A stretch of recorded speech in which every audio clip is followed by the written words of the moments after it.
अस्सलामुअलैकुम वरहमतुल्लाहि वबरकातुहू। प्यारे दोस्तों, हकीम अशरफ अली शेख आज फिर से आपकी खिदमत में एक नई वीडियो लेकर एक नया नुस्खा लेकर के हाजिर है। प्यारे दोस्तों, ये नुस्खा ख़ास कर उन भाइयों के लिए है जो शादी को काफ़ी वक्त गुजार चुके हैं, लेकिन उनके यहाँ अब भी औलाद नहीं है, अब भी उनके आंगन में फूल कलियाँ नहीं खिले हैं। प्यारे दोस्तों, जरासीम बढ़ाने के लिए ये स्पेशल नुस्खा है। इसके अलावा मर्दाना किसी तरीक़े की भी कोई कमज़ोरी हो, जैसे लिंग में तनाव ना आता हो, अज़्व तनासुल बेजान सा हो और ढीला ढाला रहता हो, इसके अलावा जो शहवत है वो ऐन वक्त पे टूट जाता हो और मनी की पैदाइश, मनी की पैदावार में बहुत ज़्यादा कमी आ चुकी हो, मनी कम बनते हों और मनी बहुत ज़्यादा पतली हो चुकी हो, जरियान और एहतलाम की शिकायत हो, संभोग के बाद, मुबाशरत के बाद, बीवी से मिलने के बाद कमर में, टांगों में दर्द रहता हो, बल्कि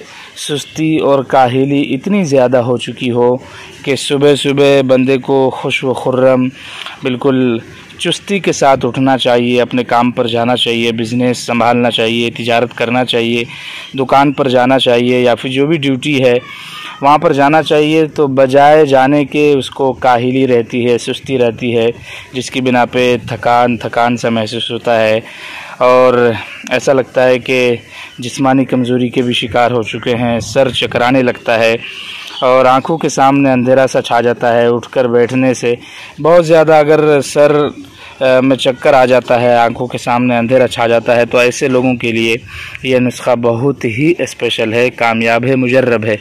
प्यारे दोस्तों, जो भी नुस्खा हम आपको बतलाते हैं ये अल्हम्दुलिल्लाह सुम्मा अल्हम्दुलिल्लाह हमारा आज़मूदा होता है, फिर उसके बाद आपको बतलाया जाता है। प्यारे दोस्तों, हमारे किसी भी नुस्खे से अगर आपको फ़ायदा होता हो तो आप ज़रूर हमें इसकी इन्फॉर्मेशन दें, इसकी जानकारी दें। तमाम चीज़ों का मैं तारुफ़ आपके सामने करूं, उससे पहले आपसे गुजारिश ये है कि जो लोग हमारे चैनल हिकमत अशरफिया पर नए हैं वो हमारे चैनल को ज़रूर सब्सक्राइब करें, बेल आइकन को प्रेस करें, ऑल नोटिफिकेशन पर जाकर सेट करें ताकि हमारी हर आने वाली नई वीडियो सबसे पहले आप तक पहुँचे। प्यारे दोस्तों, ये जो नुस्खा आज मैं आपके सामने लेकर हाजिर हुआ हूँ, ये नुस्खा 8 चीज़ों पर मुश्तमिल है।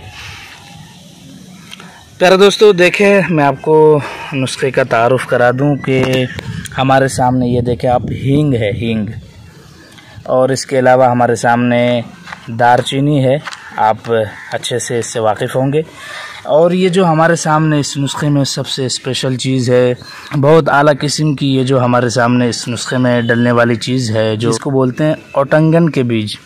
इसके अलावा हमारे सामने ये काली मिर्च है, आपके किचन में ये मौजूद होता है, आप जानते हैं इसके बारे में। और हमारे सामने ये अकरकरहा है, अकरकरहा भी इस नुस्खे की जान है। और इसके अलावा हमारे सामने कूंच के बीज हैं, ये काले वाले कूंच के बीज आपने लेने हैं, हालांकि वाइट भी आता है, लेकिन इस नुस्खे में आपने काला कूंच के बीज लेना है। इसके अलावा हमारे सामने ये बड़ा गोखरू है, गोखरू छोटा भी आता है, आपने बड़ा लेना है, गोखरू बड़ा।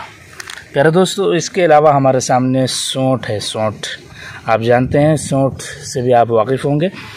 तो हमारे सामने ये तमाम चीज़ें हो गई, 1 2 3 4 5 6 7 8 चीज़ें। ये 8 चीज़ों पर मुश्तमिल ये नुस्खा है। आपको मैं बतलाता चलूँ कि इनमें आपको क्या चीज़ कितनी मिक़दार में लेनी है।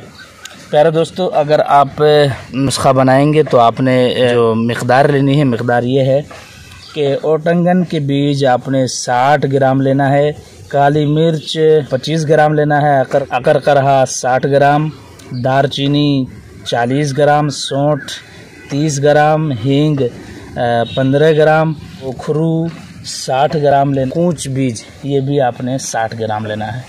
प्यारे दोस्तों, इन तमाम चीज़ों को जितनी मिक़दार मैंने बतलाया, इसको लेकर बहुत अच्छे तरीके से हींग के अलावा तमाम चीज़ों को खूब अच्छे से सफाई करने के बाद इसको कूट लेना है, पीस लेना है। और इसके बाद फिर आपने क्या करना है कि इसको हींग को खूब अच्छे तरीके से खरल करना है। और खरल करने के बाद